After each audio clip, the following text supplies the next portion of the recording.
नाज़रीन, मियाँ ताहिर हाज़िर खिदमत। इस वक्त जो जंग की सूरत हाल है पाकिस्तान और भारत के दरमियान, उसमें पाकिस्तान क्या करने जा रहा है और पाकिस्तान को क्या करना चाहिए, इस पे मैं आपको ब्रीफ करता हूँ।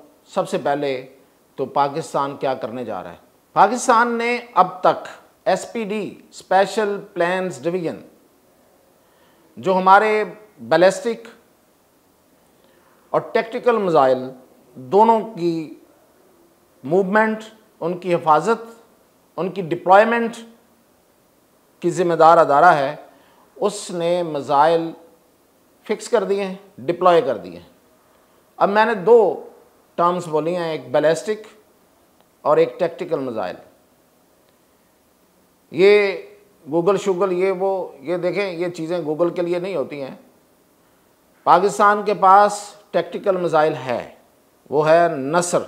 टैक्टिकल मिसाइल का मतलब ये है कि ये वो मिसाइल है जो एटॉमिक पावर्ड है और एटॉमिक वेपन को कैरी करता है, और ये इंटर बैलिस्टिक मिसाइल इसको कहते हैं, इंटर कॉन्टिनेंटल बैलिस्टिक मिसाइल। तो मैंने कल भी बताया था कि ये वो मिसाइल है जिसकी नोक पे, जिसके निशाने पे कन्याकुमारी है। कन्याकुमारी का मतलब है पूरा हिंदुस्तान क्रॉस करके बिल्कुल आखिर पे जो उसका शहर है। खैर, उससे आगे भी है, उससे आगे चूंकि इंडिया है नहीं, अभी हमारा कोई और निशाना है नहीं, इसलिए कन्याकुमारी नसर के निशाने पे है। और बाकी मिसाइल जो हैं, अब्दाली है, शाहीन है और गजनवी है, उनकी अपनी अपनी रेंज है। और पूरा हिंदुस्तान इस वक्त हमारी मिसाइलों की जद में होगा। हर रेंज फिक्स है, लॉक है।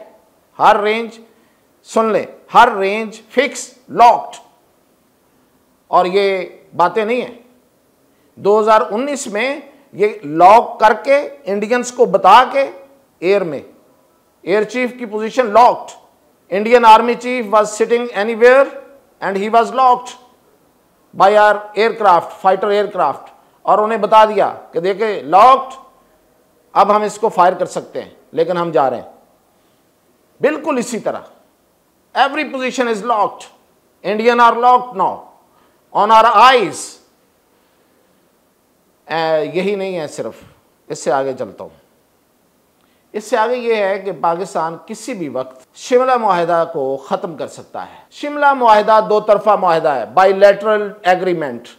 पाकिस्तान पीछे हट गया, मुआहिदा ख़त्म। कोई दुनिया का कानून हमें LOC क्रॉस करने से, हमें इमरात कश्मीरियों को, उधर के कश्मीरी इधर के कश्मीरी, इनको LOC क्रॉस करने से नहीं रोक सकता। ये हमारी ये हमारी जंगबंदी की लाइन थी LOC, अब हम उसको ख़त्म करते हैं। जैसे ही वो ख़त्म होगी, यहाँ के कश्मीरी उठेंगे उधर जाएंगे, उधर के कश्मीरी इधर आएंगे। और पता होना चाहिए कि कितने इस वक्त मुजाहिद सरफरोश दोनों तरफ बैठे हुए हैं और अपना वतन हासिल करने के लिए। भारत ने इजराइल से फाइटर मंगवाए हैं, हमारी नज़र है उन पे। We have eyes in the IOK, बिल्कुल हमारी वहाँ पे आंखें मौजूद हैं। हर चीज़, हर नकलो हरकत, एवरीथिंग हमारी ऑब्जर्वेशन में। और वो जो आए हैं वो भी खाली नहीं जाएंगे, बिल्कुल लॉक्ड। वहाँ के मुजाहिदीन ने उनको भी लॉक कर लिया है। और ये जैसे ही हम एग्रीमेंट से पीछे हटते हैं, ये कश्मीर एक हो जाएगा।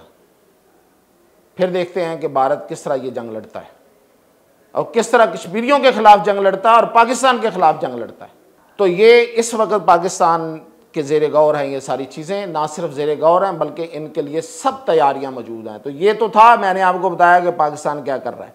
अब पाकिस्तान को क्या करना चाहिए। पाकिस्तान को कभी भी पानी के मामले में इंडिया के साथ टेबल पे नहीं बैठना चाहिए। ये मैं आज बरमला कह रहा हूं, याद रखिएगा। अगर पाकिस्तान ने यह गलती की, पाकिस्तान इसको भुगतेगा। इंडिया के साथ टेबल पे बैठ के हम ये जंग नहीं जीत सकते। इंडिया के साथ हम जंग सिर्फ और सिर्फ मैदान में जीत सकते हैं और 100% जीत सकते हैं। फौरी तौर पे सिर्फ दो मिसाइल, एक मिसाइल वोलर या बगलेहार डाइम, किसी एक पे सिर्फ एक मिसाइल, और एक मिसाइल बॉम्बे की तरफ सिलिकॉन वैली की सराउंडिंग में, वैली के ऊपर नहीं मारना। ये 2 मिसाइल फैसला कौन होंगे, इसके साथ ही फैसला हो जाएगा।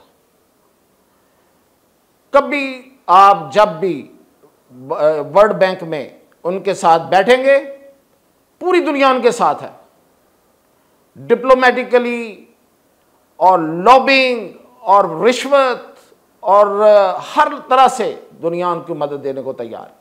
वहाँ पे जो माहिरीन हम हायर करते हैं उनको वो रिश्वत दे के हम अपने हक में बैठा लेते हैं। तो इसलिए पानी के मामले में सिवाय जंग करने के कोई रास्ता नहीं है। इसमें चाइना को शामिल ज़रूर किया जाए। चाइना इसका एक फ्रीक है। ये जो IWT इंडस वाटर ट्रीटी है, इसको दो तरफा ना रखा जाए।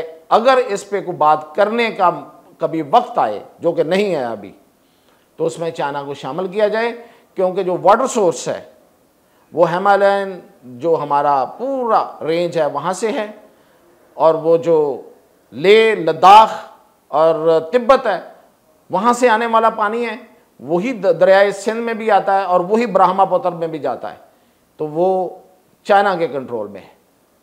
तो इसलिए चाइना इसका एक फ्रीक है, तो इसमें चाइना को भी शामिल किया जाए। तो ये था कि क्या पाकिस्तान कर रहा है और क्या पाकिस्तान को करना चाहिए, और ये अब घंटों की गेम है, इसे घंटों में ख़त्म करना ही हमारे हक में है। इसको लंबा ना खींचा जाए, क्योंकि लंबा खींचना भारत के हक में हो सकता है, हमारे हक में नहीं हो सकता।